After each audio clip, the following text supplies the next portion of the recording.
Assalamualaikum warahmatullahi wabarakatuh. Innal hamdalillah nahmaduhu wa nasta'inuhu wa nastaghfiruh wa na'udzu billahi min syururi anfusina wa min sayyiati a'malina. May yahdihillahu fala mudhillalah wa may yudlil fala hadiyalah. Asyhadu an la ilaha illallah wa asyhadu anna Muhammadan abduhu wa rasuluhu la nabiyya ba'da. Allahumma salli wa sallim wa barik ala sayyidina Muhammadin wa ala alihi wa ashabihi ajma'in. Ayuhal muslimun al-hadirun, usikum wa iyaya bitaqwallah faqad fazal muttaqun. Ittaqullaha haqqa tuqatih wa la tamutunna illa wa antum muslimun. Qala Allah Ta'ala fi kitabihil karim, a'udzu billahi minasy syaithanir rajim. Bismillahirrahmanirrahim. Ya ayyuhan nasu ittaqu rabbakumul ladzi khalaqakum min nafsin wahidah wa khalaqa minha zawjaha wa batha minhuma rijalan katsiran wa nisaa'a. Wattaqullaha alladzi tasaaluna bihi wal arham innallaha kana 'alaikum raqiba. Shadaqallahul azim. Masyarul muslimin sidang Jumat rahimakumullah. Yang dapat menyelamatkan seseorang dalam kehidupan ini, baik kehidupan di dunia maupun di akhirat, adalah ketika dia memiliki ketakwaan pada Allah Subhanahu wa taala. Allah memerintahkan ittaqullaha haqqa tuqatih wa la tamutunna illa wa antum muslimun. Hendaklah kamu sekalian bertakwa kepada Allah dengan sempurna ketakwaan, dan janganlah meninggal kecuali dalam keadaan sebagai seorang muslim.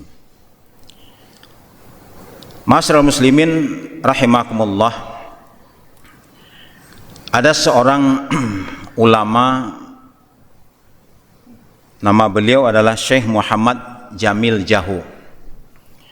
Beliau ini sezaman dengan ayahnya Buya Hamka, Haji Abdul Karim Amrullah, dan beliau juga menuntut ilmu ke Makkah Al-Mukarramah, karena di sana ada seorang ulama besar dari Minangkabau, Ahmad Khatib Al-Minangkabawi. Dalam usia beliau disebutkan, falamma tala umri wa huwa thamaniyatu wa khamsuna sanah. Ketika umurku mencapai usia 58 tahun. Walam yata'atsar qalbi bi'ilmi wala yazdad hudan ma'azdiyad ilmi. Beliau merasakan bahwasanya hatinya belum tersentuh dengan ilmu yang semakin banyak beliau pelajari, sehingga timbullah kegalauan di hati beliau. Ada apa? Padahal usianya sudah mencapai 58 tahun, tetapi masih duniawiyahnya masih dominan. Akhirnya beliau merenung sampai kepada sebuah kesimpulan bahwasanya kurangnya rasa muraqabatullah, kurangnya rasa diperhatikan oleh Allah, dan kurang mendekatkan diri kepada Allah Subhanahu wa taala.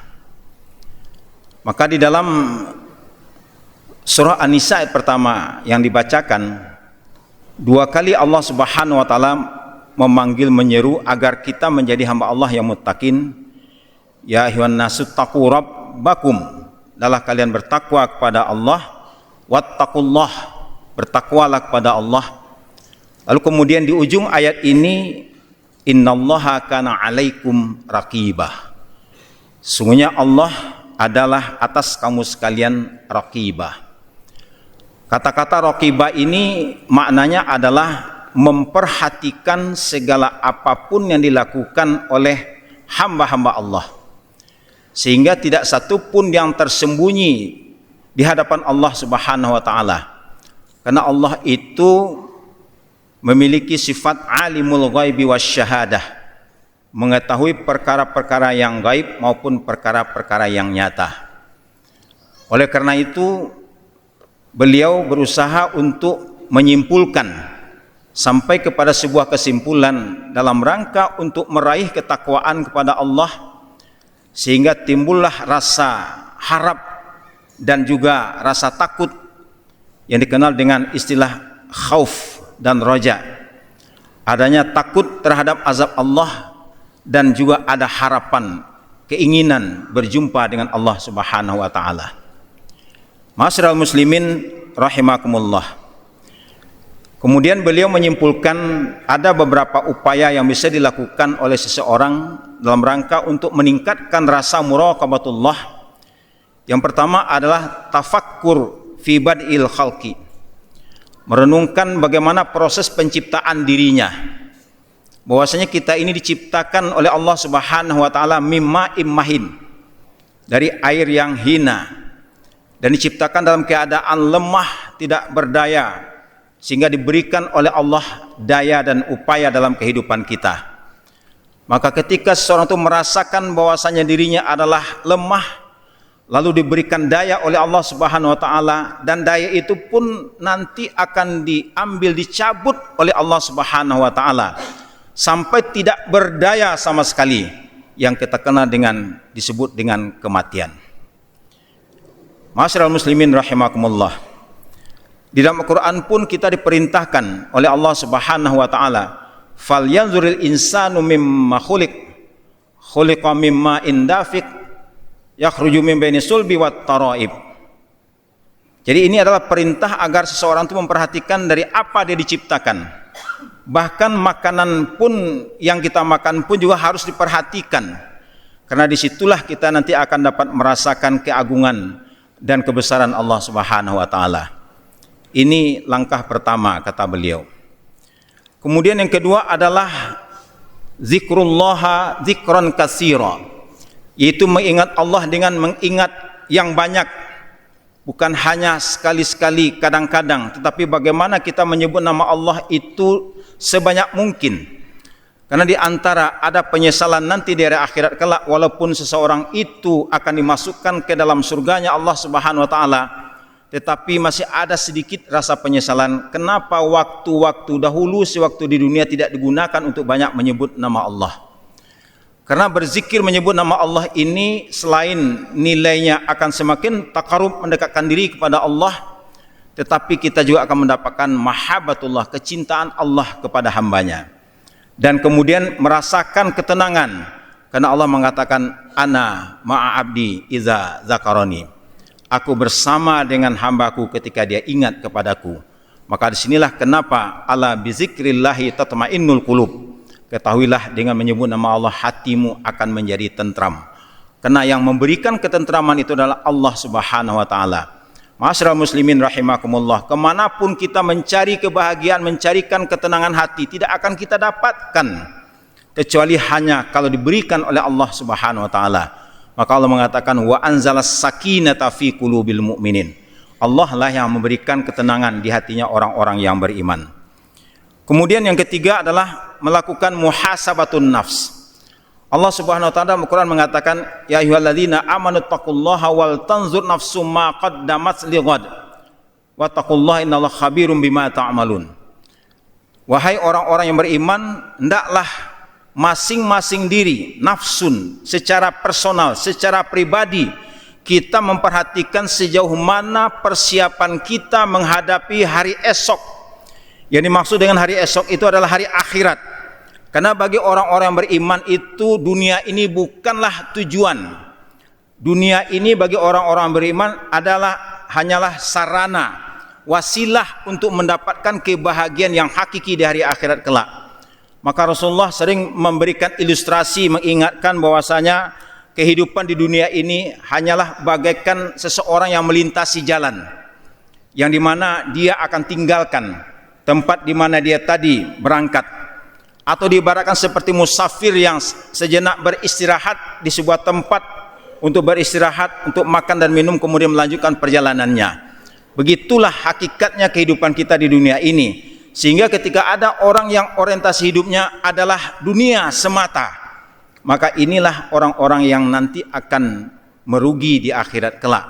Maka kita diingatkan, kita harus mempersiapkan, andaikan pada malam hari nanti datanglah ketentuan Allah, kita harus berpisah dengan keluarga, berpisah dengan harta benda kita. Apakah kita sudah siapkan diri kita untuk menghadap perjumpaan dengan Allah Subhanahu wa taala? Ma'asyiral muslimin rahimakumullah. Suatu ketika Rasulullah berkata kepada istrinya, "Man ahabba liqa Allah, ahabba Allah liqa'ahu. Wa man kariha liqa Allah, kariha Allah liqa'ahu." Barang siapa yang senang berjumpa dengan Allah, Allah pun senang berjumpa dengannya. Barang siapa yang tidak suka berjumpa dengan Allah, Allah pun juga tidak suka berjumpa dengannya. Tapi ada satu pertanyaan daripada Siti Aisyah kepada Rasulullah. Ya Rasulullah, bukankah untuk perjumpaan dengan Allah itu seseorang itu harus melewati kematian? Benar, seseorang itu akan melewati kematian. Tapi bukankah tidak ada seorang pun yang ingin mati? Tidak ada seorang pun yang ingin mati. Bahkan kalaupun kita mencoba untuk bertanya kepada seseorang yang sakitnya sudah sangat parah, kita bisikkan di telinganya, apakah Bapak siap mati sekarang ini? Mungkin dia akan menggelengkan kepalanya, tidak siap mati. Terus bagaimana maknanya? Man ahabba liqa Allah, ahabba liqa'ahu. Ternyata orang-orang yang telah mendapatkan kecintaan di hatinya kepada Allah Subhanahu wa taala, maka saat ruh akan berpisah dengan jasadnya, pada saat itu diperlihatkanlah tempat di mana nanti dia akan berjumpa dengan Allah Subhanahu wa taala. Maka pada saat itulah dia tidak ada lagi yang dia pikirkan bagaimana supaya segera sampai ke tempat tersebut. Barangkali inilah makna dalam salah satu firman Allah. Allah mengatakan, innal ladzina qalu rabbuna Allah tsumma istaqamu tatanazzalu alaihimul malaikatu alla takhafu wa la tahzanu wa absyiru bil jannati allati kuntum tu'adun. Sesungguhnya orang-orang yang mengatakan innal ladzina qalu rabbuna Allah, Tuhan kami adalah Allah, summastaqamu, dia konsisten, komitmen dengan pernyataan tersebut. Artinya dia tidak mencampur adukkan keyakinannya dengan kemusyrikan. Dia betul-betul yakin hanya Allah sebagai Tuhannya. Allah lah yang dia cari, Allah lah yang dia tuju dalam kehidupannya. Maka saat malaikat maut datang, malaikat akan mengatakan, la takhafu wa la tahzanu wa absyiru bil jannati allati kuntum tu'adun.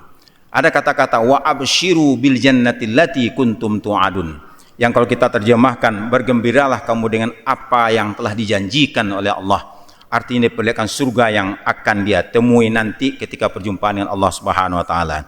Ma'asyiral muslimin rahimakumullah. Jadi muhasabatun nafs, bagaimana kita bermuhasabah, melakukan evaluasi terhadap diri kita sendiri, sejauh mana persiapan kita menghadapi hari esok. Apakah orientasi hidup kita hanya semata-mata mengumpulkan harta untuk dunia semata, atau kita bekerja mencari harta adalah untuk bagaimana kita gunakan untuk taqarrub, mendekatkan diri kepada Allah Subhanahu wa taala, yang sekarang ini ada peluangnya, yaitu adalah dengan berkorban. Karena dengan berkorban itu kita maknanya mendekatkan diri kepada Allah dengan rezeki yang diberikan oleh Allah.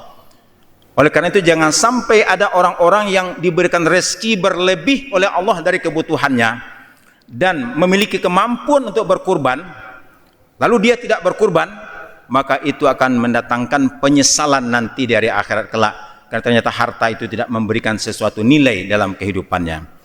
Ma'asyiral muslimin rahimakumullah.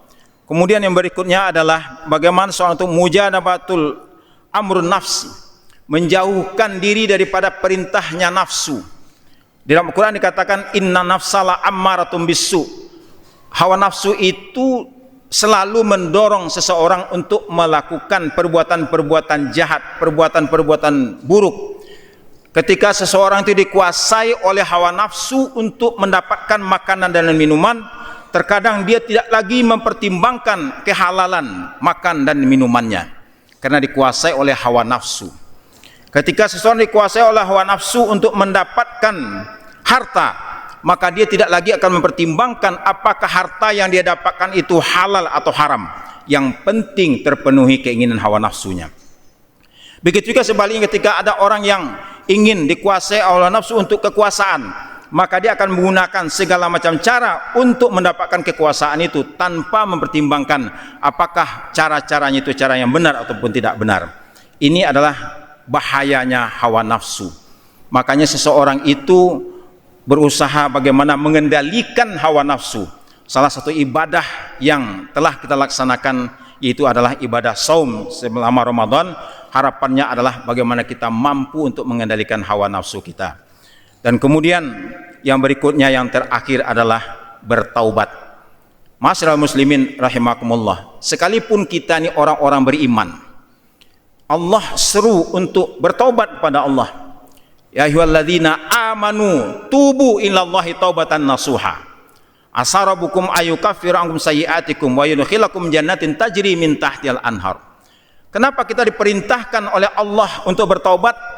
Selama kita masih bernama manusia, maka peluang untuk melakukan dosa itu tetap terbuka lebar. Bahkan Nabi pernah mengatakan, kullu bani adam khata' wa khairul khata' at-tawwabun. Semua anak keturunan Nabi Adam itu ada salahnya. Bahkan disebut dengan khata', artinya bukan sekali dua kali dia melakukan kesalahan, berkali-kali dia melakukan kesalahan. Bahkan terkadang kesalahan yang sama dilakukan setelah adanya penyesalan-penyesalan. Maka oleh karena itu Allah membuka pintu taubat seluas-luasnya. Malam hari kita berdosa, di pagi hari kita bertobat, diampuni oleh Allah. Di siang hari kita berdosa, malam hari kita diampuni oleh Allah. Jangan sampai kita ini tertutup pintu taubat itu ketika sudah datang sakratul maut, maka itu sudah tertutup pintu taubat. Selama pintu taubat itu masih terbuka, maka perbanyaklah mengucapkan istighfar, memohon ampun kepada Allah Subhanahu wa taala. Semoga dengan kita beristighfar ini kita akan dapat ampunan dari Allah dan jiwa kita semakin diberikan ketenangan dalam beribadah kepada Allah. Maka lahirlah suatu muraqabatullah, merasakan diri kita diperhatikan oleh Allah dan merasakan kehadiran Allah dalam kehidupan kita, pertolongan Allah dalam kehidupan kita. Maka semakin dekat kita kepada Allah Subhanahu wa taala, maka semakin cinta kepada Allah Subhanahu wa taala, maka disitulah keimanan kita ini akan kita rasakan betapa indah dan manisnya keimanan. Barakallahu li wa lakum bima fihi minal ayati wa dzikril hakim. Wa taqabbala minni wa minkum tilawatahu innahu wal ghafurur rahim. Alhamdulillahilladzi hadana li hadza wa ma kunna linahtadiya laula an hadanallah. Asyhadu an la ilaha illallah wa asyhadu anna Muhammadan abduhu wa rasuluhu la nabiyya ba'da. Ibadallah ittaqullaha haqqa tuqatih wa la tamutunna illa wa antum muslimun. Innallaha wa malaikatahu yusalluna 'alan nabi ya ayyuhalladzina amanu sallu 'alaihi wa sallimu taslima. Allahumma salli ala Muhammad wa ala Muhammad kama shallaita ala Ibrahim wa ala ali Ibrahim wa barik ala Muhammad wa ala Muhammad kama barakta ala Ibrahim wa ala ali Ibrahim fil alamin innaka Hamidum Majid. Allahumma ighfir muslimina wal muslimat, mu'minina wal mu'minat, al ahya'i minhum wal amwat, innaka sami'un qaribun mujibud da'wat qadil hajat. Rabbana zalamna anfusana wa illam taghfir lana wa tarhamna lanakunanna minal khasirin. Rabbana la tu'akhizna in nasina aw akhtana. Rabbana wa la tahmil alaina isran kama hamaltahu alal ladzina min qablina. Rabbana wa la tuhammilna ma la taqata lana bih. Wa'fu 'anna waghfir lana warhamna anta maulana fansurna 'alal qaumil kafirin. Allahumma ansur ikhwanana al-muslimina wal mujahidin wal salafina fi Palestin Allahumma ansurhum nasran aziza, Allahumma ansurhum nasran qariba birahmatika ya arhamar rahimin. Rabbana atina fid dunya hasanah wa fil akhirati hasanah wa qina adzabannar. Badallah, innallaha ya'muru bil adli wal ihsan wa ita'i dzil qurba wa yanha 'anil fahsya'i wal munkari wal baghi ya'izukum la'allakum tadhakkarun wa la dzikrullahi akbar. Qimis shalah.